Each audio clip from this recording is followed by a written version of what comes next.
Okay everyone, next topic is Hadoop as a solution. आज हम पढ़ेंगे हडूप क्या है। बेसिकली हडूप एक बिग डेटा का ही टूल है। Hadoop is a open source software. Open source software है ये, मतलब ठीक है, जिसमें कौन सी प्रोग्रामिंग हुई है, जावा बेस्ड प्रोग्रामिंग। जावा जैसे आपने सी प्लस प्लस पाइथन पढ़ी है, वैसे ही आपको एक लैंग्वेज है जावा। इसमें कौन सी प्रोग्रामिंग होती है? जावा बेस्ड प्रोग्रामिंग होती है। That supports the storage of and processing of extremely large data sets in a distributed computing environment। जो हडूप है उसमें बेसिकली डिस्ट्रीब्यूटेड कंप्यूटिंग हो रखी है। I explain it later on. इसको किसने डेवलप किया था? माइकल जे कैफेलिया ने किया था 2003 में। हडूप कहाँ से आया? हडूप बेसिकली गूगल ने एक पेपर लिखा था, मैप रिड्यूसर सिस्टम। गूगल ने एक पेपर लिखा था मैप रिड्यूसर सिस्टम, उससे हडूप आया। ठीक है, तो मैप रिड्यूसर सिस्टम है ये मैं आपको अभी बता देती हूँ, वेट करो। ओके, मैप रिड्यूसर क्या होता है? आपने मान लो कोई भी एक काम दिया, एक बड़ा वाला टास्क दिया नेम नोड को, वो फर्दर क्या हो जाएगा? काम डिवाइड हो जाएगा। ठीक है, वो जब काम डिवाइड हो जाएगा तो सारे काम, जैसे काम डिवाइड हो गया, ये भी काम साथ में करेगा, ये भी काम साथ में करेगा, ये भी काम साथ में करेगा, जैसे पैरेलल प्रोसेसिंग है आपकी, ये सारे काम साथ में करेंगे। ठीक है, this is called map. What is reducer? Reducer का मतलब होता है कि इसने जब काम कर लिया, इसने जब काम कर लिया, इसने जब काम कर लिया, इन तीनों की आउटपुट क्या हो जाएगी? एग्रीगेट हो जाएगी। एग्रीगेट का मतलब ज्वाइन हो जाएगी। ज्वाइन करके किसको दे देंगे? ऊपर वाले पेरेंट नोड को दे देंगे। This is called reducer. कि मैप का मतलब है काम डिस्ट्रीब्यूट करना अकेले अकेले को। रिड्यूसर का मतलब है कि इन तीनों ने जब अपना काम कर लिया तो अपनी आउटपुट को क्या कर दिया? एग्रीगेट कर दिया, कंबाइन कर दिया, ऊपर वाली नोड को दे दिया। This is called reducer. This is actually a map reducer paper. तो Hadoop was developed based on paper written by Google on map reducer system. Google ने एक पेपर लिखा था मैप रिड्यूसर सिस्टम का, उस पर हमारा जो हडूप है वो निर्धारित है।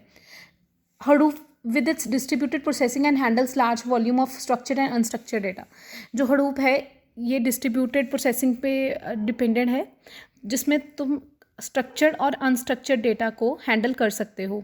ओके, 2010 में फेसबुक ने क्लेम किया था कि हमारे पास सबसे बड़ा क्लस्टर है डेटा सेव करने का, 21 पीबी का। In 2010 Facebook claim to have one of the largest HDFS। HDFS का मतलब होता है Hadoop distributed file system cluster storing 21 PB of data. 2010 में फेसबुक ने क्लेम किया था मेरे पास सबसे बड़ा स्टोरेज है, क्लस्टर है हडूप का 21 पीबी का। फिर 2012 में FB ने कहा कि मेरे पास 100 पीबी है। आज की डेट पे सबसे हाईएस्ट क्लस्टर है याहू का, जिसके पास कितना पीबी है? 455 पीबी है। ओके, जस्ट आपको एक एक लाइन लिखनी है, इसमें कुछ इतना नहीं लिख के आना है। तो अभी हिस्ट्री ऑफ हडूप कैसे है? 1999 में अपाचे सॉफ्टवेयर कंपनी बनी थी। ठीक है, 2003 में गूगल ने अपना फाइल सिस्टम रेडी किया था। 2003 में Google develop Google file system. 2004 में गूगल ने रिसर्च पेपर लिखा मैप रिड्यूसर सिस्टम। 2015 में Google file system plus Hadoop बन गया। ठीक है, ओके। अभी कंपोनेंट्स इन हडूप, कौन कौन से कंपोनेंट्स हैं हडूप के? पहला है HDFS, दूसरा है यान। ठीक है, HDFS का मतलब है Hadoop distributed file system. HDFS solve the storage issue as it stores the data in a distributed fashion and it is easily scalable। Okay, जो HDFS है इसमें जो तुम्हारा डेटा सेव होता है वो डिस्ट्रीब्यूटेड फैशन में होता है। ये डिस्ट्रीब्यूटेड और पैरेलल तुमने अपने कंप्यूटर आर्किटेक्चर में टर्म्स पढ़ी होंगी, वो सेम ही है। यहाँ पे डेटा कैसे स्टोर होता है? डिस्ट्रीब्यूटेड में होता है, अलग अलग अलग अलग करके होता है, और ईजिली तुम जितना मर्जी डेटा सेव कर सकते हो। ठीक है, ओके। उसके बाद आता है यान। यान solve the processing issue by law parallel and distributed processing. यान ने क्या करा? तुमने अलग अलग डेटा सेव कर दिया, यान ने उस पर क्या कर दिया है? यान ने उस पर पैरेलल प्रोसेसिंग लगा दी। अभी पैरेलल प्रोसेसिंग का क्या मतलब होता है? पैरेलल प्रोसेसिंग का मतलब होता है जहाँ पे तुम सारे काम को इकट्ठा कर सकते हो। ठीक है, HDFS, HDFS का किसके लिए था? स्टोरेज के लिए था। यान किसके लिए था? प्रोसेसिंग के लिए था। ठीक है, H स्टोरेज, यान, ये P, YP प्रोसेसिंग के लिए। याद रखने के लिए ऐसे रखना, H हडूप फाइल सिस्टम किसके लिए था? स्टोरेज के लिए था। ठीक है, स्टोरेज के लिए था। और यान किसके लिए? ये P यान प्रोसेसिंग के लिए है। चलो वन बाय वन देखते हैं HDFS क्या है। HDFS for storage that allows to store data of various format across a cluster. HDFS मैंने पहले भी बोला स्टोरेज के लिए है, जो कि डेटा को स्टोर कर सकता है, अलग अलग फॉर्मेट्स के डेटा को भी स्टोर कर सकता है। Data is stored in a distributed fashion. ठीक है, जो डेटा है वो डिस्ट्रीब्यूटेड फैशन में स्टोर होता है। HDFS creates an abstraction. अभी इसका मतलब क्या है? HDFS creates an abstraction. Okay, देखो HDFS में क्या होता है, एक पेरेंट होता है, एक नीचे चाइल्ड होते हैं। ठीक है, एक पेरेंट है, पेरेंट को क्या होगा? एक काम मिलेगा, वो आगे किस में काम बांट देगा? चाइल्ड में काम बांट देगा। ठीक है, बाहर से हमें लगेगा कि ये एक सिंगल यूनिट है, बाहर से हमें एक सिंगल यूनिट लगेगा, पर अंदर तो देखो ना डिस्ट्रीब्यूट हो रखा है कि पेरेंट है, नीचे चाइल्ड है, उसने अपने काम बांटे हैं, पर हमें क्या दिख रहा है? एक सिंगल यूनिट दिखेगा। तो इसलिए कहते हैं HDFS creates an abstraction. Single unit show हो रहा है बट अंदर डिफरेंट डिफरेंट जगह डेटा स्टोर होगा। ठीक है, HDFS follows master slave architecture, जिसे हम पेरेंट चाइल्ड रिलेशनशिप बोलते हैं, उसको मास्टर स्लेव भी रिलेशनशिप भी बोलते हैं। मास्टर इसको बोल देते हैं, नीचे वालों को स्लेव बोल देते हैं। ओके, अभी जो मास्टर है उसको नेम नोड बोला है, जो चाइल्ड है उसको डेटा नोड्स बोला। अभी देखते हैं कि नेम नोड क्या होता है। नेम नोड मास्टर होता है, नेम नोड मेंटेन करता है और मैनेज करता है डेटा नोड्स को। नेम नोड तुम्हारा मास्टर है या जिसे तुम पेरेंट बोल सकते हो। ये बेसिकली क्या करता है? मैनेज करता है डेटा नोड्स को, अपने चाइल्ड को मैनेज करता है, रिकॉर्ड रखता है, मेटा डेटा रखता है, लोकेशन रखता है, परमिशन रखता है, एक्सेट्रा। जैसे कि नेम नोड क्या करेगा? सब चीज़ों का रिकॉर्ड रखेगा, किस किस को काम बांटा था। ठीक है, डेटा की रिकॉर्ड्स रखेगा, लोकेशन रखेगा, परमिशन देखेगा किस किस को कौन कौन सी परमिशन है। ठीक है, this is all about name node. Then data node, जो उसके आगे मैंने चाइल्ड बोले हैं। ठीक है, डेटा नोड क्या होता है? डेटा नोड स्लेव कहलाता है, जहाँ पे स्टोर एक्चुअल डेटा, जहाँ पे एक्चुअल डेटा क्या करते हैं? स्टोर करते हैं। ठीक है, अभी next is YARN. Okay, next is यान।